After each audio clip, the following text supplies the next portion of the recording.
नमस्कार विद्यार्थ्यांनो, मी प्राध्यापक डॉक्टर वर्षा भोसले आपणास व्यावसायिक अर्थशास्त्र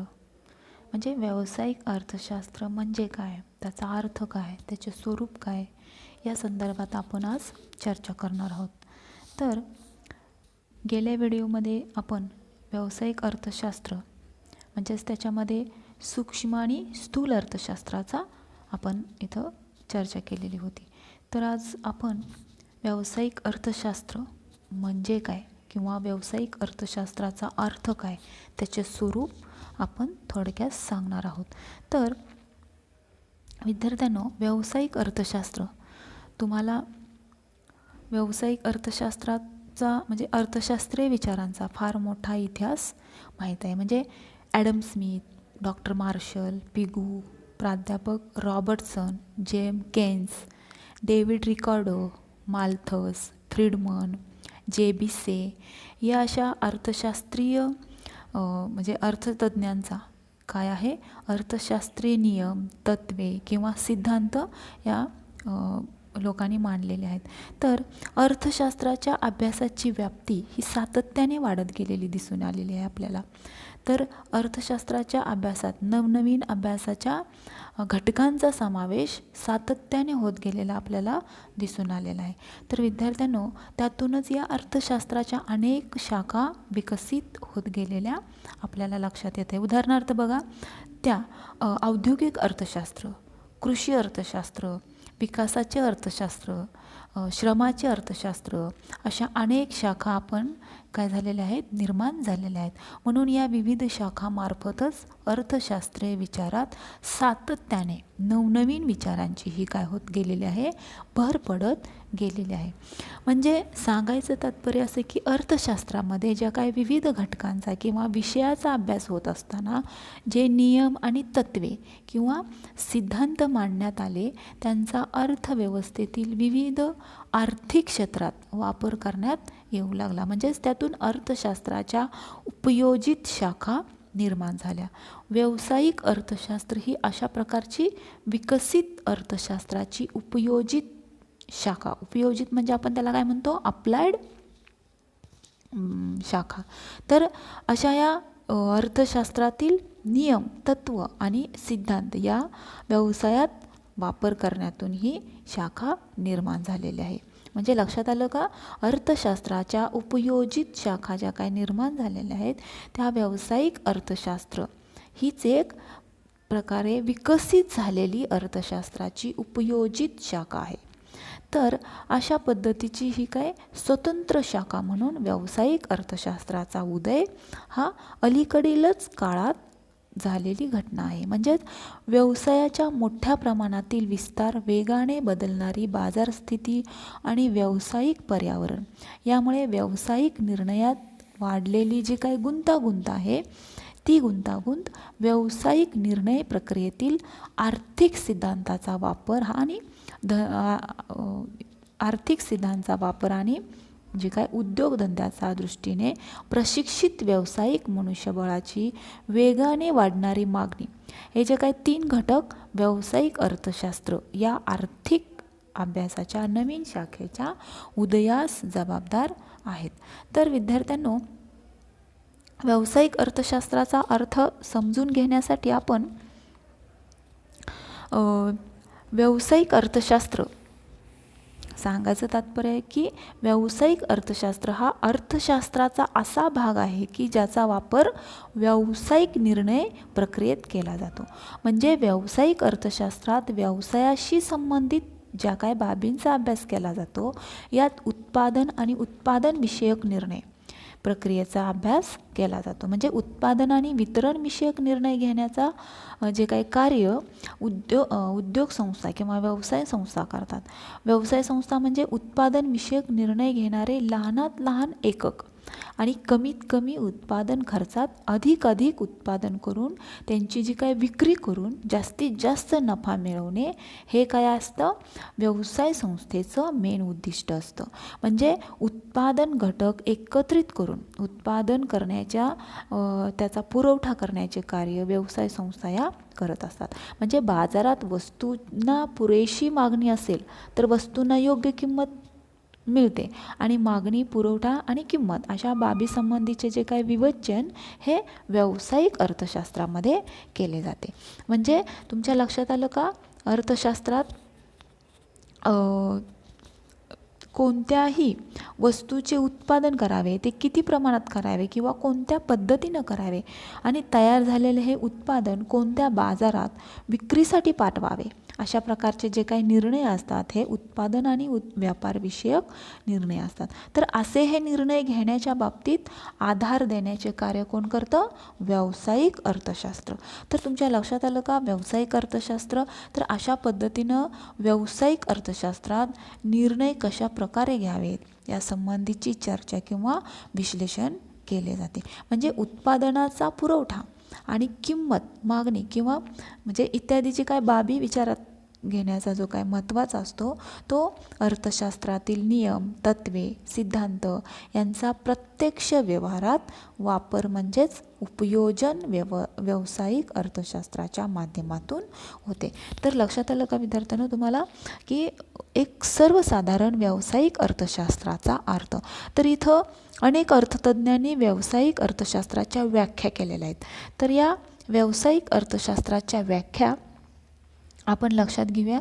तर व्यावसायिक अर्थशास्त्रात आपण पहिली व्याख्या स्पेन्सर व सिगेलमन या अर्थतज्ञाने मांडलेली आहे. तर स्पेन्सर व सिगेलमन यांनी असं म्हटलं आहे की निर्णय घेणे व भावी काळासाठी नियोजन करणं हे व्यवस्थापनाला सोपे जावे या उद्देशाने आर्थिक सिद्धांताचे व्यवसायाच्या व्यवहाराशी केलेले एकत्रितकरण म्हणजे जे व्यावसायिक अर्थशास्त्र होय. म्हणजे स्पेन्सर आणि सिगेलमन यांनी ही व्याख्या केलेली आहे. तर दुसरी व्याख्या कुणी केलेली आहे? मॅक्लेर आणि मेरियम. तर यांनी असं सांगितलं आहे की व्यावसायिक अर्थशास्त्र व्यवसायातील स्थितीचे विश्लेषण करण्यासाठी आर्थिक विचार पद्धतीचा वापर करण्याशी संबंधित असतं. त्यालाच आपण काय म्हणतो? व्यावसायिक अर्थशास्त्र. तर अशा पद्धतीनं ज्या काय व्यावसायिक अर्थशास्त्राच्या व्यवसाय संस्थेत जे काय त्यांच्या पातळीवर प्रश्न सोडवण्यासाठी अर्थशास्त्रातील तज्ज्ञांचा वापर किंवा उपयोजन करण्याशी संबंधित असतो, त्या व्यवसाय संस्थेला तोंड द्याव्या लागणाऱ्या जे काय प्रश्नात साधनसामुग्रीची निवड आणि त्यांचा वापर यांच्याशी संबंधित प्रश्नांचा इथं समावेश केलेला असतो. म्हणजेच व्यावसायिक अर्थशास्त्राच्या व्याख्यावरून असं लक्षात येते की व्यावसायिक निर्णय प्रक्रियेत आणि भावी काळासंबंधी नियोजन करण्याच्या बाबतीत आर्थिक सिद्धांताची मोठ्या प्रमाणात मदत होते आणि आर्थिक सिद्धांत व्यवसाय संस्थेत साधनसामग्रीच्या कार्यक्षमपणे वापर करण्याच्या बाबतीत सहाय्य करत असतात. तर हे झालं व्यावसायिक अर्थशास्त्राचे व्याख्या. तर पुढचा मुद्दा असा आहे की व्यावसायिक अर्थशास्त्राचे स्वरूप. तर विद्यार्थ्यांनो, व्यावसायिक अर्थशास्त्राचं स्वरूप हे विविध उद्योग आणि व्यापार क्षेत्राशी निगडीत आर्थिक निर्णय घेण्याच्या प्रक्रियेशी संबंधित असलेल्या व्यावसायिक अर्थशास्त्राचे जे काही स्वरूप आहे ते आपण विविध मुद्द्यांद्वारे स्पष्ट करूया. तर पहिला मुद्दा आहे की आर्थिक सिद्धांताचे व्यवहारातील उपयोजन. तर आर्थिक सिद्धांताचे व्यवहारात उपयोजन कसं आहे? म्हणजे व्यावसायिक अर्थशास्त्र ही अर्थशास्त्राची उपयोजित शाखा आहे, हे तुम्हाला मगाशी सांगितलेलं आहे. तर आर्थिक तत्वे, सिद्धांत यांचा वापर व्यावहारिक समस्या सोडवण्यासाठी केला जातो. म्हणजेच व्यावसायिक अर्थशास्त्राचं हे एक महत्त्वाचं वैशिष्ट्य मानलं जातं. कोणत्या वस्तूचे उत्पादन करायचे किंवा किती उत्पादन करायचे, उत्पादन कोणत्या पद्धतीनं करायचे यासारख्या बाबतीत व्यवसाय संस्थांना निर्णय घ्यावे लागतात. म्हणजेच आर्थिक सिद्धांत, नियम, तत्वे यांच्या आधारे व्यवसाय संस्था निर्णय घेऊन त्यांच्या पुढील जे काही प्रश्नांची सोडवणूक करतात. उदाहरणार्थ म्हणजे सांगायचं म्हटलं तर बदलत्या प्रमाणाचा नियम आणि काही घटक स्थिर होऊन इतर काही उत्पादन घटकाचे प्रमाण वाढवित गेल्यास उत्पादनावर जो काही होणारा परिणाम आहे तो स्पष्ट करतो. म्हणजे त्यातून एका उत्पादन घटकाऐवजी दुसरा उत्पादन घटक वापरण्यासंबंधीची मर्यादाही आपणाला स्पष्ट होते. तर हे झाले आर्थिक सिद्धांताच्या व्यवहारातील उपयोजन केलेले असते, ते या स्वरूपावरून लक्षात येते. तर पुढचा मुद्दा असा आहे की सूक्ष्म स्वरूपाचा अभ्यास. तर या व्यावसायिक अर्थशास्त्रात स्थूलमानाने सूक्ष्म अर्थशास्त्र असते, कारण यातील अभ्यासविषय हा सूक्ष्म अर्थशास्त्राच्या स्वरूपाचा असतो. म्हणजे व्यवसाय संस्था हे उत्पादनाच्या लहानात लहान एक घटक असतो. तर व्यावसायिक अर्थशास्त्राचा अभ्यास विषयसुद्धा उत्पादन आणि वितरण यांच्याशी संबंधित असतो. तर याविषयी जो काही निर्णय घेण्याची कार्य व्यवसाय संस्था करते, म्हणजेच व्यवसाय संस्थाच्या आर्थिक निर्णय प्रक्रियेशी व्यावसायिक अर्थव्यवस्थांचा जो काही संबंध आहे तो निर्णय घेण्यासाठी, त्या संबंधीचे प्रश्न सोडवण्यासाठी हे सूक्ष्म स्वरूपाचे असल्याने या अर्थशास्त्राच्या अभ्यासाला आपण सूक्ष्म अर्थशास्त्राचे स्वरूप सुद्धा प्राप्त होऊ शकते. तर पुढचा मुद्दा असा आहे की दुर्मिळ साधनसामग्रीचा पर्याप्त वापर. तर या मुद्द्यामध्ये असं स्पष्ट केलं जातं की उत्पादनासाठी आवश्यक असलेली साधनसामग्री साधनसामग्री ही दुर्मिळ आणि मर्यादित असते. म्हणजे साहजिकच व्यवसाय संस्थेला उत्पादन करताना साधनसामग्रीचा अधिकाधिक चांगला किंवा पर्याप्त वापर कशा पद्धतीनं होईल हे पाहावे लागते. म्हणजे नैसर्गिक आणि मानवी साधनसामग्रीचा विविध उत्पादनासाठी वाटणी करताना कमीत कमी उत्पादन खर्चात अधिकाधिक उत्पादन कसे होईल याचा विचार इथं केला जातो. म्हणजे साधनसामग्रीचा वापर कोणत्या वस्तूच्या उत्पादनासाठी किती प्रमाणात करावा याविषयीचं मार्गदर्शनसुद्धा व्यावसायिक अर्थशास्त्रातूनच मिळत असते. तर पुढचा मुद्दा असा आहे की विशिष्ट व्यवसाय संस्थेपुरतेच मर्यादित. तर इथं असं स्पष्ट होतं की व्यावसायिक अर्थशास्त्रात उत्पादन आणि वितरण यांच्याशी संबंधित व्यवहाराचा जो काही अभ्यास केला जातो तो इथं व्यवसाय अर्थशास्त्रात केला जातो. तर या व्यवहारात निरनिराळ्या लहान मोठ्या व्यवसाय संस्था असतात. म्हणजे निरनिराळ्या लहान मोठ्या व्यवसाय संस्था सहभागी झालेल्या असतात. साहजिकच व्यावसायिक अर्थव्यवस्थेचा अभ्यास हा व्यवहारापुरता मर्यादित असल्याने तो व्यवसाय संस्थेशीच संबंधित असतो. म्हणजेच थोडक्यात सांगायचं की व्यावसायिक अर्थशास्त्राच्या अभ्यासाची कक्षा ही विशिष्ट व्यवसाय संस्थेच्या अभ्यासापुरतीच मर्यादित असलेली दिसून येते. समजलं का? तर विशिष्ट व्यवसाय संस्था ही काय असते? मर्यादित असते. ही विशिष्ट व्यवसाय संस्थेपुरतेच मर्यादित असते. तर पुढचा मुद्दा असा आहे की गणिती व सांख्यिकीचा वापर. तर विद्यार्थ्यांनो याच्यामध्ये व्यावसायिक अर्थशास्त्रात विश्लेषणासाठी इथं वापर कोणत्या पद्धतीने केला जातो की विश्लेषणासाठी गणिती आणि सांख्यिकी म्हणजे स्टॅटिस्टिक्स यांचा वापर केला जातो.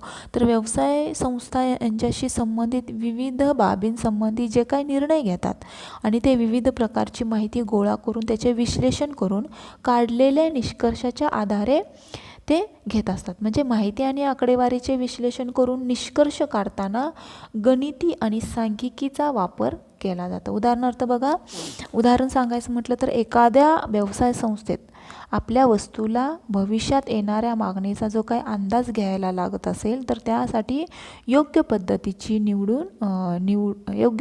निवडून त्याच्या आधारे माहिती गोळा करून त्या माहितीचं जे काही विश्लेषण केलं जातं त्यातून निघालेल्या निष्कर्षाच्या आधारे मागणीचा काय करत असतो आपण? पूर्व अंदाज केला जातो. तर या आधारे व्यवसाय संस्था उत्पादन विषयक निर्णय घेत असतात. म्हणजेच मागणीची किंमत लवचिकता किंवा उत्पन्न लवचिकता किंवा छेदक लवचिकता, उत्पादन फलन, उत्पादन खर्च व प्राप्ती इत्यादी बाबींच्या विश्लेषणामध्ये गणिती आणि सांख्यिकीचा वापर हा मोठ्या प्रमाणात केला जातो. तर अशा पद्धतीनं